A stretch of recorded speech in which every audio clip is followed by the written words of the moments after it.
So you started off at a young age, interviewing other like really famous celebrities, and now I'm here with the table turned, interviewing you.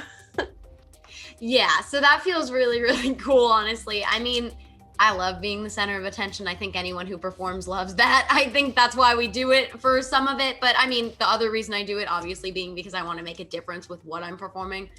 But we all love attention. So I think that being interviewed is so cool because, like, I always interviewed people and I love learning about other people. So the fact that someone wants to learn about me is like surreal. You know what I mean? Like, I always thought I was going to be the reporter who was going to ask everyone else questions. I didn't think that it would turn around necessarily. I thought it would always be that way. So it's really cool. I mean, I have a lot of fun talking, clearly. So, but I do have the impulse to ask questions. So sometimes I do have trouble, like, because I want to know everything about you. Like, I have so much interest in you, and I want to do a video where you're the attention too, because like I have so many questions for you. So it's difficult for me because I have to hold back to not be the interviewer. So was there a celebrity that because I seen you interviewed so many, like even Selena Gomez. So is there a Yeah. celebrity that you didn't get to interview that you would love to, that but you just didn't get the chance to do it? So what's funny is the way my life works is I don't tend to meet the people that like I've been watching since I was zero. I mean, Selena Gomez was one of those people because I grew up on Wizards of Waverly Place, but I tend to miss the ones that I'm looking for. Like, I feel like if I'm looking to interview someone, I'm not going to get that interview. It's going to be someone else. Like, I didn't get to interview um anyone from Vampire Diaries, and I watched that really. Oh, I And love that Legacies, show. Legacies too. I'm a big. Have you seen Legacies? Yes, yes, I've watched I every love episode of Legacies. it. Okay, honestly, if I could talk to Sebastian for 2 seconds, whether it was for an interview or not. Anyway, but my dream interview of all time would be Sarah Michelle Gellar because I'm the biggest Buffy fan. Mm. My dream role is to play a version of Buffy or Buffy's daughter or Willow's daughter or any character in Buffy. It's like I feel like Buffy became such a part of me growing up because I watched it over and over. Like, I watched the show like every day. So like it felt like I was going to school with these people in a way. So it's just I felt so connected to the show and I felt like it was such a big formative part of my personality that meeting Buffy for me would be like one of those moments that I would just be like, are you real? Like, because I mean, and that's part of what inspired me as an actress because when I watch Buffy, I see so much that you can do because she's playing a character that not only is super fun for her but also shows girls that they are powerful and shows girls that they can do it. And there's even an episode where she loses her powers and she fights back anyway. So they do a lot to show girls that they can stand up. They do a lot to show you how to get through trauma. So I know there are issues with back stuff of the show that I'm not going to talk about. But as far as Buffy as a character and what it meant for me and other girls my age, and young, I mean, a lot older because that show's from the 90s. But I think that it's just a phenomenal show and getting to meet someone from it, especially her, would be amazing because it was just so inspirational for me. Sorry, I could talk about that show for like years. Well, we need to send this video clip to her and be like, okay, can we schedule an interview with you? I'm a video game character. Don't you want to meet me? Yeah. All right. Can I please move in with you and be your daughter too? I'll make you coffee every morning. And then play And we're FRAG. getting Have FRAG Yeah. over there. Oh my God, yes. Oh my God. Yes, that's the plan. Sounds like a perfect day. Yeah, see, like she could kick my butt as Buffy, but like Piper Reese and Frag could kick hers. So Yep, exactly. yeah. Did you grow up playing games? I mean, we're sitting here talking about games, having FRAG over to the side while you're having coffee with Buffy. So did you grow up playing video games? So yeah, I did. And video games have always been a comforting thing for me in a way, except when my brother turned the game sound on and it wasn't the game I was playing. That drove me nuts my whole life. Oh my God. I could go on that for 30 minutes. But like I would have nightmares where my brother would have video game sound on because he would never turn his video game sound off. And when someone has their sound on and I'm not playing the game, anyway, I love video games myself though, but I tend to be really good at losing them depending on the game. Mario Kart, I am the best 12th place racer you'll ever see every time. It's amazing. Especially on Rainbow Road, I kill 12th place. But I'm a big fan of older games. I actually do better on older systems. Like GameCube, I'm really comfortable with. I've beat my brother a few times at Mario Party. I'm a big fan of Mario Party. I could play that game forever. And the thing is, like, before my brother went to college, it was like our thing with my boyfriend. So my boyfriend and me and my brother would all play Mortal Kombat 2, but what was I saying? Mario Party all the time. We would play it religiously. So we would play these like 50 round, 4-hour games of Mario Party. So sounds like a party. Yeah. And I like Donkey Kong. I used to play the one with the bongos. You play the beat. I don't know. Yeah. It's a GameCube game. But I liked that. And then I'm a huge Mortal Kombat fan. I will always be a huge Mortal Kombat fan because I want to be Melina. I said her name wrong. I always say her name wrong.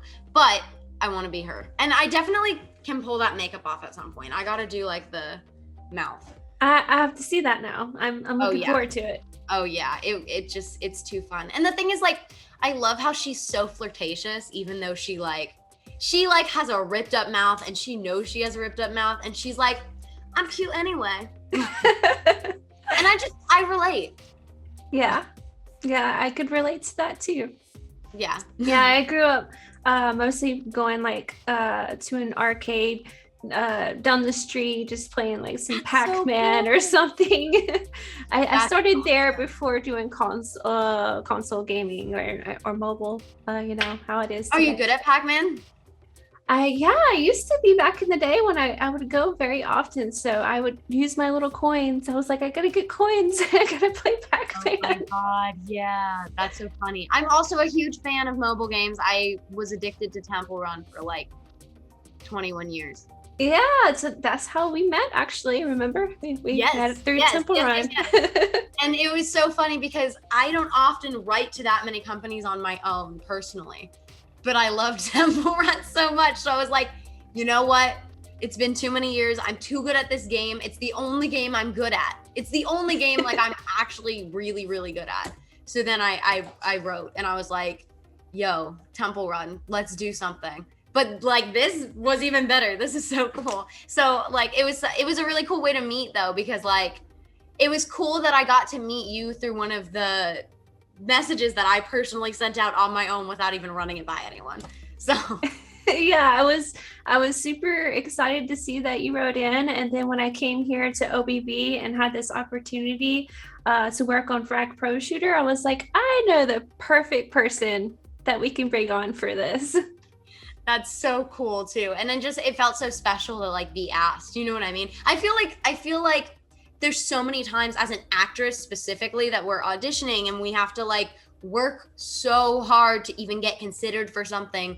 So as an actress and as a brand, when you're asked to do something, it feels amazing. It feels so special and it feels like someone values you in your work. And it's like, it's the most gratifying like experience because it shows you, okay, you're working for a reason. You're putting in all these hours for a reason. There's some reason to keep going because it's so cool to like be asked. You know what I mean? It's very different. And I've gotten that a few times lately, and it's such a different thing than when you're working so hard to even get looked at.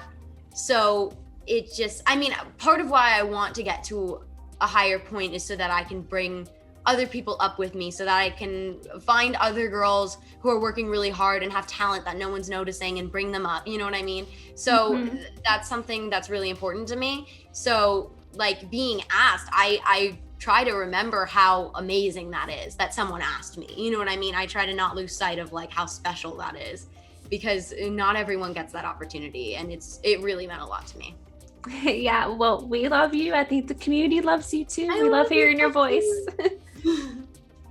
What was the funniest like red carpet moment that was like wacky and wild when you went up there for an interview? Did you have anything crazy like that happen? Yes, I've had a bunch of things. I'm just trying to think of like specifics. Like the second you said that, I was like, oh my God, yes. Weird stuff has happened. The weirdest thing that happens is when you're talking to someone and they're a pretty like well-known person and it's a good interview, and then you get home and you watch the interview and you're like, oh my God, is that Justin Bieber in the background that just walked by and I didn't even notice? Like, and stuff like that happens a lot where we look at our footage and we're like, how did I miss that? I didn't even know they were at the event. Like, and you know, I'm really competitive with getting the interviews. And it's part of why it gives me anxiety to be on a red carpet, because like, if anyone sees me on a red carpet, I am not the like sweet, comfortable, like I'm like, go, get the interview. I'm gonna talk to everyone. So it's like, I'm in ultra focus mode. So when I miss someone, I'm like, how did this happen? Like, you know, like, you go chase them down the road. You're like so tiny, but you have Nothing like this so loud voice. So you're just like running, chasing them down. Oh, I scream for people. And something I've also done in the past, which I probably shouldn't admit to, but I'm going to say it anyway, is that sometimes when I'm in a group interview, when they group all the reporters together and they say, okay, you guys all have to share this interview, I just take over, especially the beginning. I'll let everyone do it after I get a few questions, but I rapid fire like 3 questions. Or what I'll do if I'm worried that they're not going to go for that is I'll ask a 3-part question. So I'll be like, when you were playing the role in this movie, how did you feel about the role? What made it difficult for you to portray the role? And what was the most inspirational part of being this person? So then I'm getting 3 answers in one, and then it's long enough to post as a YouTube video as opposed to just having one question, and then you have to combine it with all these other videos, and then it's a mess. So yeah, but some of the coolest things that happened on the red carpet is like I got to sing with Idina Menzel. I would never forget that. Wow. Yeah, right. And I listened to Wicked my whole life. And the thing is, like, I wasn't a great singer back then. I'm not a perfect singer now. I'm definitely a lot better. My pitch isn't perfect, but my control's pretty good. But singing with her, like, I mean, I was lucky because it was the one time I wasn't horribly off pitch, so I was less anxious about it. But it was so cool. It was so cool. It felt like we were defying gravity. That sounds amazing. And speaking of having a song, you have a single that just released recently, right? Yeah, I'm a difficult girl now. But what's funny is I sang the song at 13. So my voice sounds totally different in the song than like I sing now. Like if you hear me sing now, like what's weird with my voice is I can sing completely different styles. So it gets difficult to pick what music to put out there. Because I have 38 songs that are completely written, but they're unproduced, so they're not out yet. But there's 38 songs. I could make like 3 albums. Like if I had a recording studio, I can make 3 albums tomorrow and have them out because they're all ready to go. I just don't have anything to do with them. So it's difficult picking a style for me because I like to sing pop and I like to be like, oh, but I also like to be like sing like darker stuff and go with like, this is how you remind me of what I really am. So there's the grungier stuff too. And then I also have fun. I don't know if you know like the Pretty Reckless, but I have a lot of fun singing her stuff. And just tonight I will stay and we'll throw it all away. And like, I just really love anything that's darker like that too. And I don't get to sing the darker vocals as often. So that's something I really want to push now that Difficult Girl is out, because you have me like saying, I'm a difficult girl. And you have that like brightness to it, but you don't have the like grunginess of like a really dark song. And I also like, to all of you who wronged me, I am a zombie. Again, you want me to fall on my head. So I really have a lot of fun playing with the darker range too. I can like listen to you all day. I'm like, are you in my headphones? Had that, you know. Sorry. No, that's pretty amazing that you were able to just jump around and sing different songs like that. I enjoyed that. Thank you. I didn't even think of it like that. That's literally just what I do in my head all the time. Like my boyfriend laughs at me because I'll be in the middle of a conversation and I'll start singing some random song, and it could be like from Sesame Street. I could literally just be like, sunny days, and I'll just go into it like full out, and he'll be like, was there too much sugar in your cereal this morning? Like, so, speaking of like a song and how you like to go onto the deeper kind of edgy side, Well, I mean, you do have Evil Piper now, and maybe we can have a FRAG theme song from Evil Piper. Wow, maybe I'll get writing on that. Yeah. If we have some people that can help me out with the production end, I can definitely get working on the lyrics. Maybe future. Stay tuned, everyone.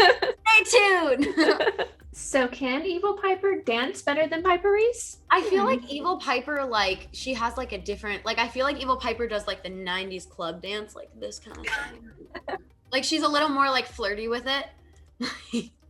I think that's her vibe.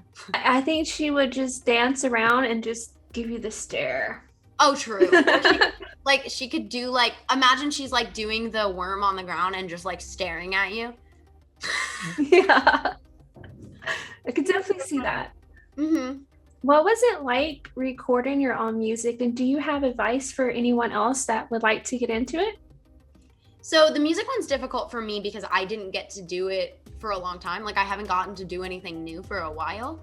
But when you do get to record, it's really cool. In my case specifically, it was a pre-existing song, so I didn't get as much creativity as I would like in the future.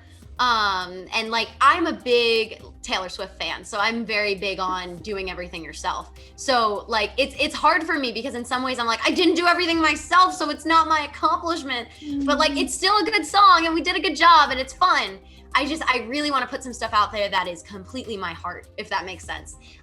But in terms of recording, I think that you really got to start with just writing from your heart. It's got to come from you. And if you're not a writer and if you're just a singer, that's cool too. And in that case, what's cool today is that we don't have to go into a studio and record a song and have it fully done to put it online. Get a guitar player, do it acoustic, and put it online. And that's what I do a lot, is I have my boyfriend play acoustic with a lot of my songs for now, even though like I want them to have a lot of electronics and stuff behind them when they're produced. For now, I play them as coffee shop songs, and I play them with a guitar, and they're not like amazing, but they're fun and they're catchy, and like my friends like listening to them, and it's like campfire. So I think that the best thing to do now is to just get one person to play guitar and put your song online, because guitar can kind of save your song. Like, you kind of just need, if you have vocals and guitar, like, it's gonna sound decent enough, you know? Yeah, so it's basically just do it, put your heart into it and make things happen. Is that kind of like your same motto when you're doing voice acting or acting in a movie or a TV show or anything like that? So yeah, I do put a lot of work into my TV shows and stuff, but I like it to come from my heart too. It's another thing that really comes from my heart. And at this point when I'm acting, it sounds weird when I say it, but I don't have to like think to be in the character's head. I kind of just know my character and go. It's a feeling, right? Yeah, it's just the feeling, and especially when I have to have like a breakdown or something. Like, I, as a person, cry way too often, so it's very easy for me to cry on camera. I mean, I think a lot of us do. I think a lot of people just don't say it out loud. But I think that it's a powerful tool. I think I had to become more vulnerable and more emotional in my own right to become more vulnerable and emotional in my acting. And I did have a lot of help with that. My producer from Under the Bridge, Connie Dosikris, really helped me with the acting. And then I also had Paul, who was an amazing director. So because of those two people, I was able to make acting become more of a natural thing, where I memorize the script. I think about the character. I maybe like watch some movies that are in the realm of the character. And that's a trick Connie taught me, and that helps a lot for anyone who's looking to get into a character. Watch movies around that. But it's just there now, and it's so cool. It feels so awesome to act because it's just coming from inside, and it's just there, and it's just simple for me. It's one of the few things I can do that doesn't take much effort for me to feel like I did my best. And that's really nice because I work so hard sometimes that I can't sleep.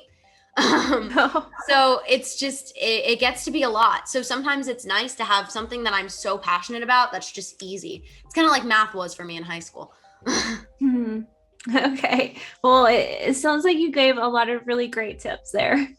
Thank you. Yeah, I mean, if anyone has acting questions, like, I am thinking about doing some coaching soon, so. Well, it sounds like that's going to be like your next 5 years for your career, huh? Yeah, I mean, I have a lot of plans, so it's difficult because I have so many things I want to work on, and I'm finally getting to the point where I can work on some things. I really want to finish college because, oh my God, this semester has been a mess. My teachers hate me because I'm never in class. Because the thing is, it's difficult because I'm getting like A's and sometimes B's, but mostly A's on all my essays and all my work, and I do great on my tests, but I never can show up to class. So it's a catch-22 for my teachers because like I do a good job, but I'm never there. Oh wow. I see like a lot of community members, they'll comment and are like, oh, I want to jump in and play frag, but I have this exam that I have to take. Oh no. And I'm like, I'm writing back and I'm encouraging them and like, well, study, schools first before frag.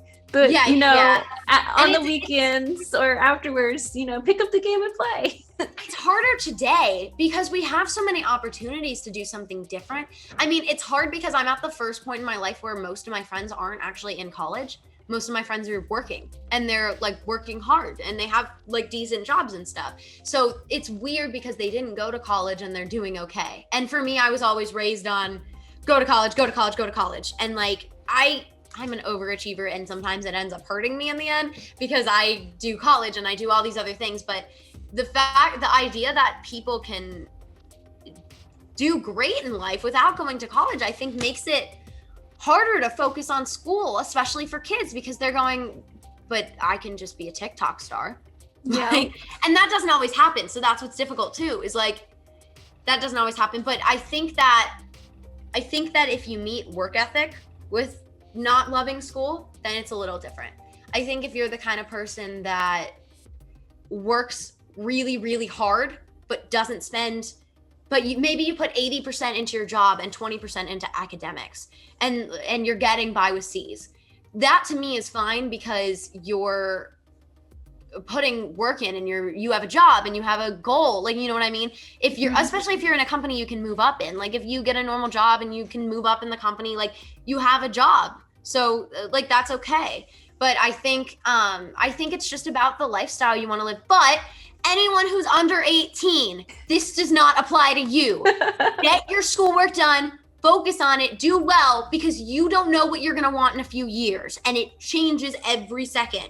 I wanted to go to Ivy League and I couldn't get in. So get the grades, guys. I mean, I had the grades. I had a 4.14 GPA, but I couldn't get in. So that's what I'm saying. You have to work hard so you have the opportunities available to you that you want.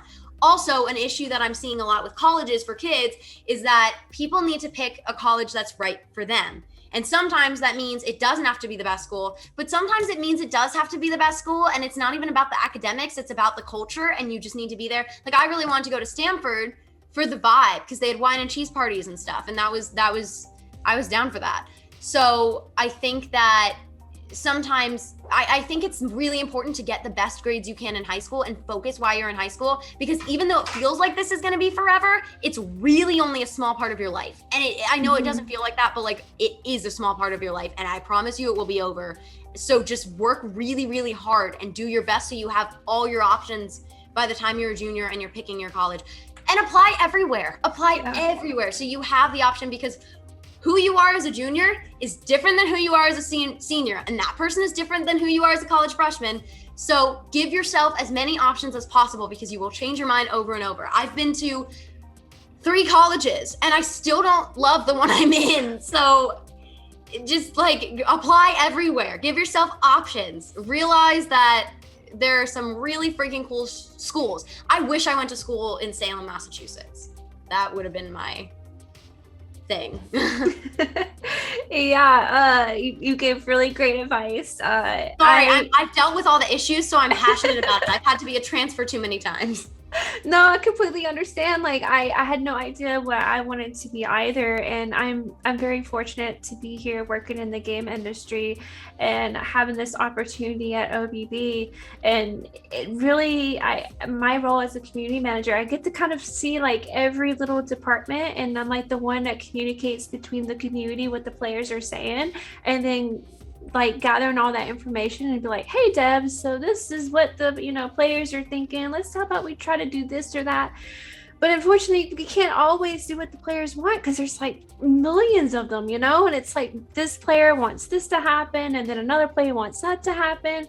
So, yeah, go to school to be a community manager or a game developer if you like games. Yeah, because you still have to get through high school well. You know what I mean? Like, and then you can pick wherever you want to go for college, and maybe there's a college. Oh, my brother is a great example. He's at UCSC, which is a really decent school, and he always got good grades.